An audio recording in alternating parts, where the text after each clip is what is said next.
छत्तीसगढ़ के कोरबा के धनरास में शिविर शुरू। सुशासन तिहार का हुआ आयोजन। 103 मामलों का समाधान, योजनाओं की दी जानकारी। छत्तीसगढ़ के वित्त मंत्री ओपी चौधरी का बयान, कहा वित्तीय मुद्दों पर बहस जरूरी। हिमाचल की आर्थिक स्थिति का भी किया जिक्र। डेप्ट जीएसटीपी बढ़ने पर जताई चिंता। कांग्रेस नीतियों पर उठाए सवाल।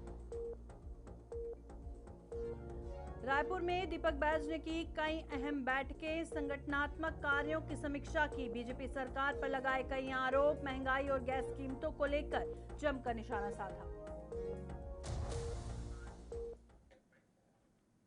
नमस्कार, छत्तीसगढ़ का ये बुलेटिन देख रहे हैं आप और मैं हूं प्रियंका आपके साथ। तो चलिए शुरुआत करते हैं खबरों की। छत्तीसगढ़ के कोरबा जिले के कटघोरा ब्लॉक के धनरास ग्राम में सुशासन तिहार की शुरुआत जन समस्या निवारण शिविर के साथ हुई। कार्यक्रम में बड़ी संख्या में ग्रामीणों ने भाग लिया। शिविर में कुल 332 आवेदन प्राप्त हुए, जिनमें से 103 का मौके पर ही निराकरण किया गया। कृषि, मत्स्य, समाज कल्याण सहित विभिन्न विभागों ने योजनाओं का लाभ दिया और वाणिज्य मंत्री लखनलाल देवांगन ने कहा कि सरकार का उद्देश्य त्वरित समाधान और योजनाओं का लाभ जनता तक पहुंचाना है। शिविर में पीएम और सीएम योजनाओं की जानकारी भी दी गई तथा कई जनप्रतिनिधि एवं अधिकारी मौजूद रहे। हमारे यशस्वी मुख्यमंत्री माननीय विष्णुदेव साय जी लगातार प्रयास करते हैं कि छत्तीसगढ़ की जनता लोग कोई कष्ट मत हो, हर तरफ से अच्छा व्यवस्था हो, अच्छा प्रशासनिक व्यवस्था मिले, उमन के काम जल्दी निपटारा हो, एकर लिए प्रयास होते। और हर साल गर्मी के समय में पूरा शासन प्रशासन आपके द्वार में पहुंचते। आज यहाँ पर सब विभाग के अधिकारी कर्मचारी बैठे हैं, आपके आवेदन भी लेते हैं, त्वरित निराकरण करे कलेक्टर तुरंत निराकरण भी होते और सरकार की योजना विभाग के माध्यम से अधिकारी मन बताए के प्रयास करते हैं कि सरकार के मोर विभाग में ये योजना, चाहे खाद्य विभाग हो, श्रम विभाग हो, चाहे अन्य हमारे जितना भी। छत्तीसगढ़ के वित्त मंत्री ओपी चौधरी ने कहा कि वित्तीय विषयों पर व्यापक बहस जरूरी है, क्योंकि यह हर व्यक्ति के जीवन को प्रभावित करते हैं। उन्होंने बताया कि आर्थिक नीतियों पर समाज और बुद्धिजीवियों के बीच चर्चा होनी चाहिए। हिमाचल प्रदेश का उदाहरण देते हुए उन्होंने कहा कि वहां 18 अप्रैल 2026 को कर्मचारियों के वेतन में 30-20 कटौती कर उसे 6 माह के लिए टाल दिया गया, जो वित्तीय संकट को दर्शाता है। उन्होंने डेप्ट जीएसटीपी अनुपात और बढ़ते खर्चों पर चिंता जताई और साथ ही कांग्रेस नीतियों की तुलना 1991 के आर्थिक संकट से करते हुए गंभीर सवाल उठाए। टेक्निकल होते हैं, लोगों का उतना इंटरेस्ट नहीं होता, लेकिन हर व्यक्ति का जीवन इससे प्रभावित होता है। इसलिए मैं हमेशा कोशिश करता हूँ कि वित्तीय विषयों पर भी धीरे धीरे डिबेट पैदा हो, समाज में, इंटेलेक्चुअल्स के बीच, आम लोगों के बीच में भी। हिमाचल प्रदेश ने अभी कई वर्ग के कर्मचारियों अधिकारियों के लिए 30% और 20% की सैलरी को अभी 18 अप्रैल 2026 को नोटिफिकेशन निकाल के आने वाले 6 महीने के लिए डिफर करने का काम किया है। ये इशारा करता है कि किस तरह के वित्तीय हालात से कांग्रेस शासित हिमाचल प्रदेश जूझ रहा है। ये केवल एक सैलरी को 6 महीने के लिए जो स्थगित किया गया उसके आधार पर मैं नहीं बोल रहा हूँ। इनके डेट जीएसडीपी रेशियो उठा लीजिए, जो एफआरबीएम एक्ट कहता है कि 25% के आसपास तक होना चाहिए, ये 45% के आसपास पहुंच गए हैं। जो कमिटेड एक्सपेंडिचर है राज्य के रेवेन्यू की तुलना में, जिसमें सैलरी इनकम, पेंशन इनकम और ब्याज की खर्चे को जोड़ा, तीनों प्रकार के खर्चे को जोड़ा जाता है, वो 50%।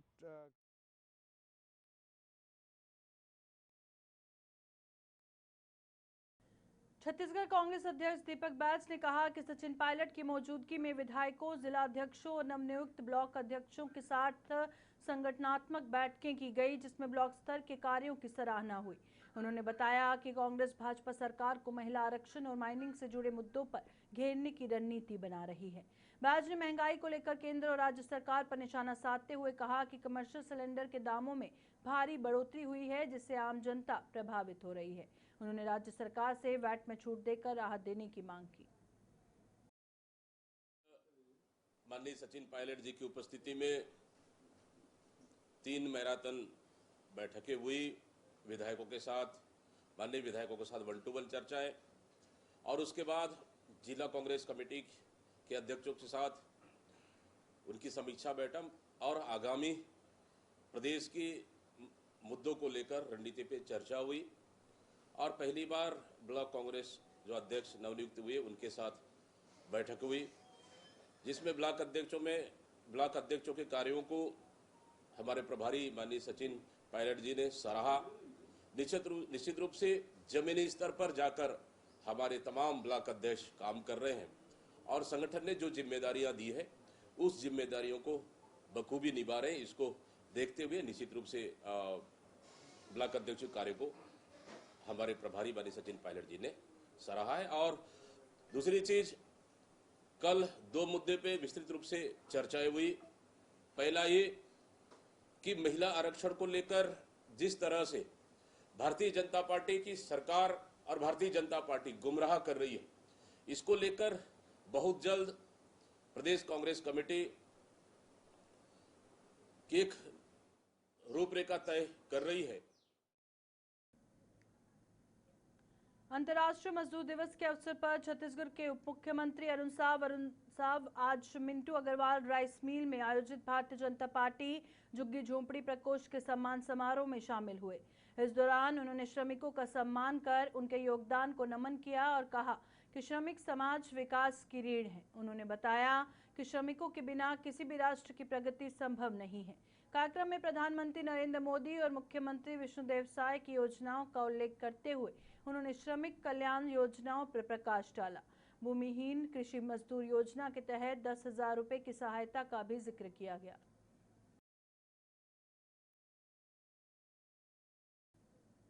छत्तीसगढ़ के राजनांदगांव जिले में अवैध शराब के जखीरे को लेकर राजनीतिक विवाद तेज हो गया। पीसीसी अध्यक्ष दीपक बैज ने भाजपा सरकार और गृह मंत्री पर निशाना साधते हुए गंभीर आरोप लगाए। उन्होंने कहा कि पूर्व मुख्यमंत्री के क्षेत्र और गृह मंत्री के प्रभार जिले में बड़ी मात्रा में अवैध शराब मिलना चिंता का विषय है। बैज ने सवाल उठाया कि क्या ये गतिविधि संरक्षण में चल रही है और इसका मास्टरमाइंड कौन है।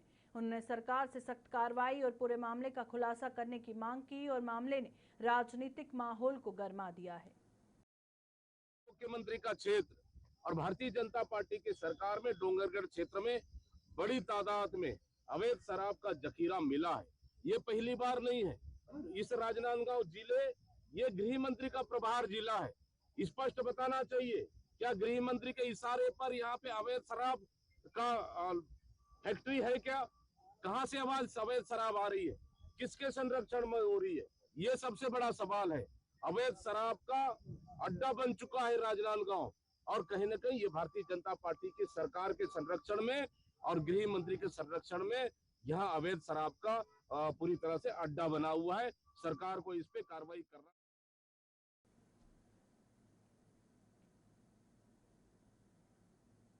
छत्तीसगढ़ की राजधानी रायपुर के नगर निगम जोन 6 ने वार्ड 61 बाटा गांव और 62 संजय नगर टिकरापारा में स्वच्छता को लेकर व्यापक जनजागरण अभियान चलाया। स्वच्छता दीदियों और सफाई मित्रों ने रैली निकालकर लोगों को गीला सूखा विशेष और सैनिटरी कचरे को अलग अलग रखने की समझाइश दी। अब बंधन नियमों के प्रति जागरूकता फैलाना है। छत्तीसगढ़ के लोरमी स्थित मानस मंच में प्रदेश स्तरीय शासकीय उचित मूल्य दुकान विक्रेता एवं संचालक संघ का सम्मेलन आयोजित किया गया। कार्यक्रम में उप मुख्यमंत्री अरुण साव ने शिरकत करते हुए प्रदेश भर से आए विक्रेताओं का अभिवादन किया। उन्होंने सार्वजनिक वितरण प्रणाली को पारदर्शी और प्रभावी बनाने पर जोर दिया तथा हितग्राहियों पर राशन पहुंचाने के निर्देश दिए।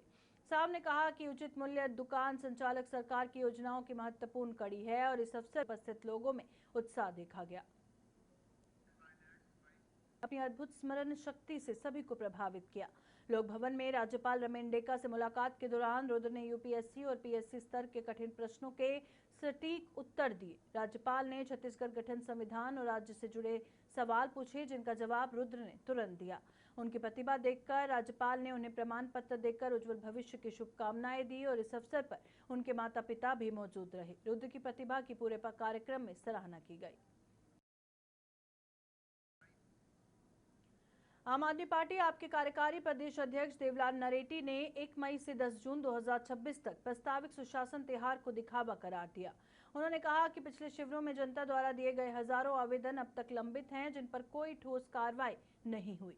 नरेटी ने सवाल उठाया कि पिछली योजनाओं में कितने आवेदन आए और कितनों का समाधान हुआ। उन्होंने सरकार पर जनता की समस्याओं के प्रति उदासीन होने का आरोप लगाया और पानी, बिजली, सड़क, राशन और पेंशन जैसी बुनियादी समस्याओं के समाधान न होने पर उन्होंने इसे प्रचार आधारित कार्यक्रम बताया और आंदोलन की चेतावनी दी।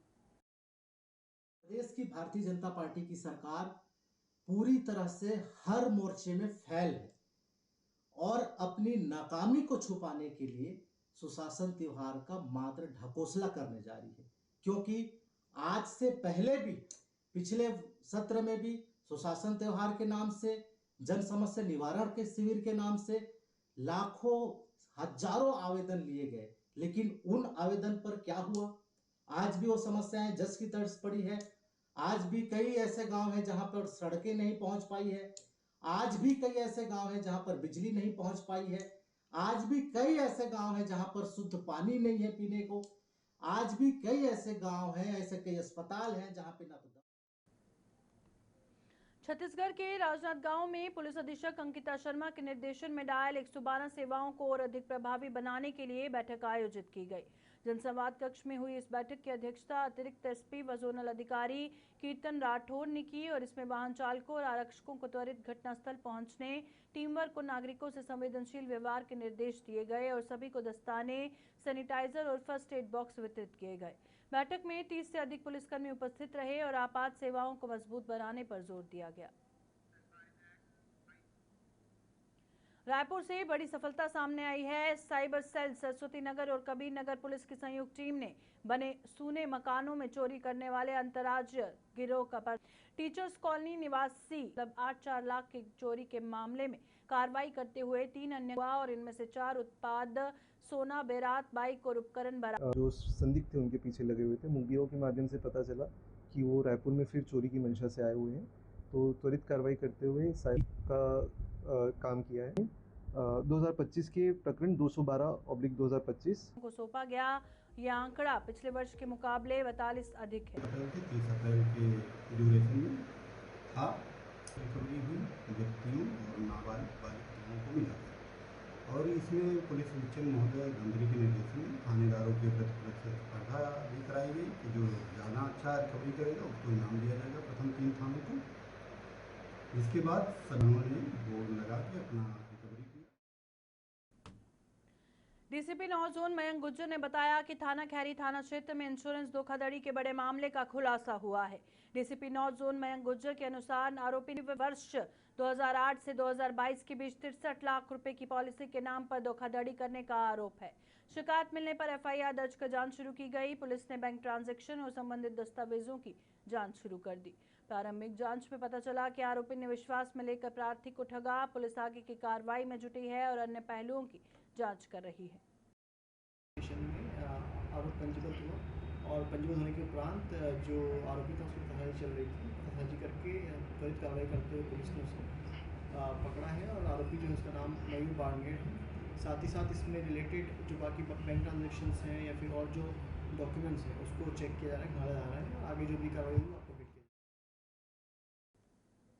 छत्तीसगढ़ के इस बुलेटिन में फिलहाल इतना ही। दीजिए इजाजत। नमस्कार।